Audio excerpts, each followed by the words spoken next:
80% of videos that I watch on YouTube are about content creating. So how to make a video, what gear to use, how to use it, how to tell a story. So cameras, gimbals, microphones, stands, how to use a GoPro, how to do time-lapse, what to use for editing and all of this. And it's more interesting to me than electric cars when it comes to videos, because I always want to get better. So for me to make better videos is very important. From the start I wanted to make great videos, but the knowledge wasn't there. But I could spend a lot of time, that was good. Then it got more and more videos, I got better gear, but the time wasn't there, so the quality got a bit in the background. It was more about information, and now I want to pack both in there. So I want to have good info, but also show good quality. So good video, good sound. It should look good. It should feel good. There should be editing in there. And in the long run, at some point, I want to also make it more entertaining. So not just the info. So info with entertainment, with being funny, with something that looks interesting going. So when I make a video, I'm going somewhere where it's interesting to film, not just doing it at home.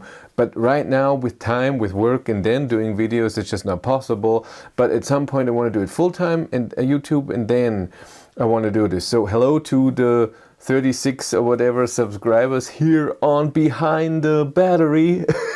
Great name, huh?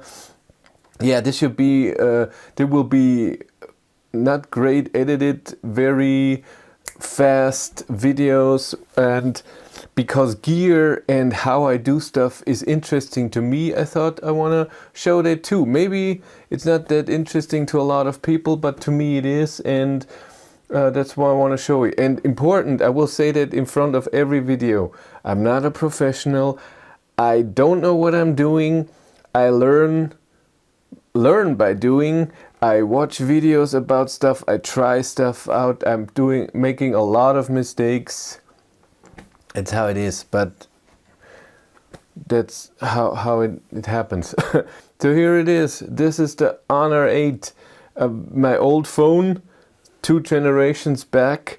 I had no idea when I bought this, 5-6 years ago. And this is what I filmed, what I filmed the first 30 videos or so, I don't know. So all the Kona videos, I had a series with 27 videos of the Kona that I got for 3 days. It was the first car I got from a dealer for a few days to make videos. And I only filmed with this. Everything I did, I filmed with this. Isn't it crazy? A stupid phone. Of course, there was so many problems. Focus didn't work, and sound was horrible. I had no microphone, all of this. But it did the job. It filmed, not high quality, but it worked. I got the stuff, I got across what I wanted to say. And I got a little gimbal for it. It's somewhere back there. And then I had a stable footage, because the footage out of this was extremely shaky. I had a lot of stuff to attach things, but it was so big, it couldn't fit it everywhere. And then at some point I upgraded to the Canon M50. I don't have that camera anymore. I sold it last week because I don't need it anymore. I didn't use it at all. Just at all. The Canon M50 was good to begin with. It was cheap, but it had so many flaws. So many flaws. The pictures were okay. Video was okay. 4K was horrible because it zoomed in so much. It was unusable. It couldn't process the whole sensor. It zoomed in. Then there was no bokeh, so the blurry background. Look at this. How amazing is this background now when I do this? But that was all not there. because it was an APS-C sensor, which is a smaller sensor than the camera here. This is now full frame, but we talk about it later. And it had other things. The battery was horrible, it didn't last long, and the battery did not tell me when it was empty. So there were 3 or 4 bars and it was full, and then 2 bars, and then a minute later it was empty. So I always switched those batteries out when I filmed for a while, just to be sure, because I never knew when it's gonna run out. Next camera I got was this, the E4K Plus. Does it zoom on this? Yes, it does. This is crap too. During daylight, it's okay. It films in 4K. It's fine. It does time lapses and stuff like this. You can charge it while filming. Biggest flaw of this is that you cannot use it in the dark. It's so noisy, it looks horrible. So when it just gets a bit darker, throw it out. And you cannot have the battery in there and wait. The battery just drains when it's just in there. So I always never had a battery in there, even now, even though I'm not using it anymore. At some point I updated, well, I was using them at the same time. I went to the GoPro Hero 8. And this was a big step forward in the dark, still amazing. 4K looked great. It had a very wide, good view. I could film very well. You can control it via voice. I did this always in the videos when you hear me GoPro turn on. Worked really well. At some point I updated to this. This is the Sony ZV-E10. It has pros and cons.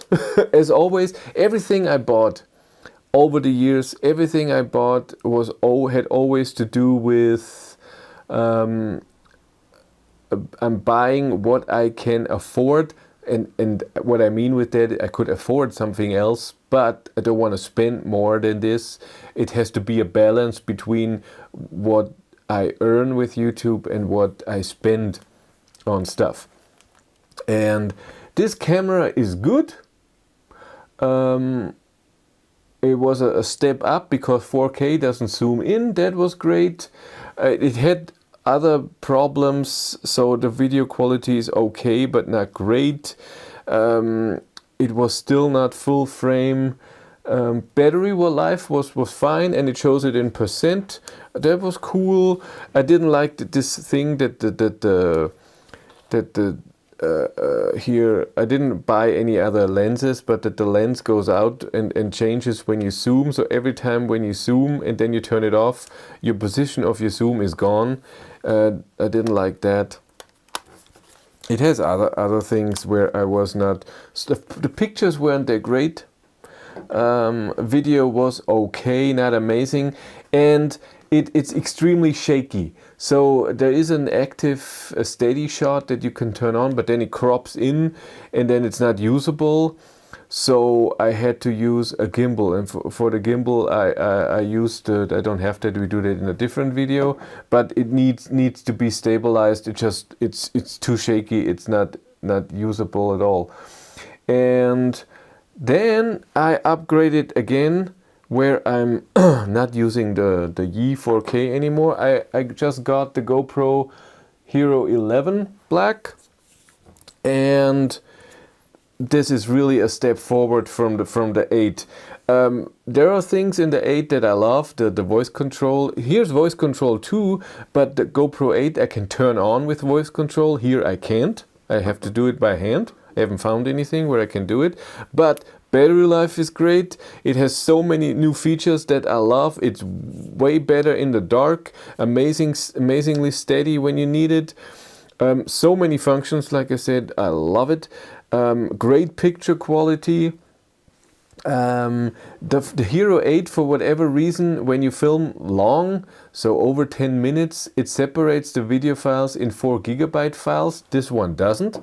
because I hate that when I'm filming a instrument cluster for half an hour, then I have to put them together and then in editing and make them as a whole file. And here's just one file and that's it. So it's way easier. I love that it has screen in front so I can see myself.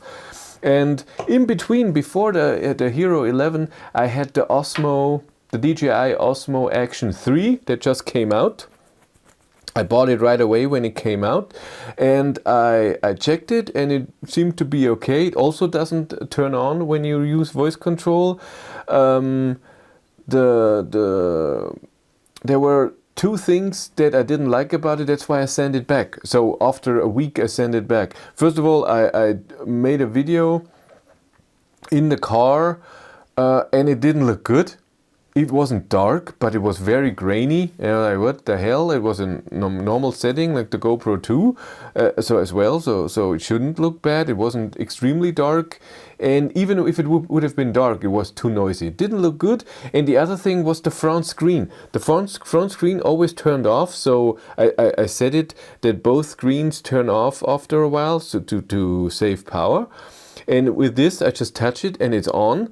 And with the Osmo, it had a lock on it, and you have to swipe up.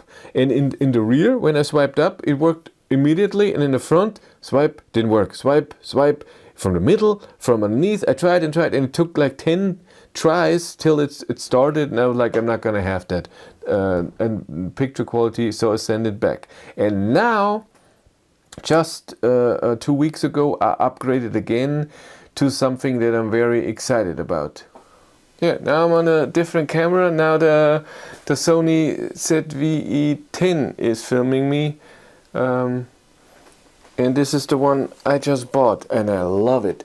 This is the Sony A7S III full frame camera. Good stuff. It has so many capabilities. It can do so much stuff that I couldn't do before. In amazing quality. I have two lenses with it. I bought the kit with the Tamron lens here. This is 17 to 28 2.8. So it's very wide, so I can use it in a car and still see stuff. That was always my problem with the camera I'm filming now. On the other APS-C is always zoomed in a bit, and then you have to buy lenses that are very, very wide.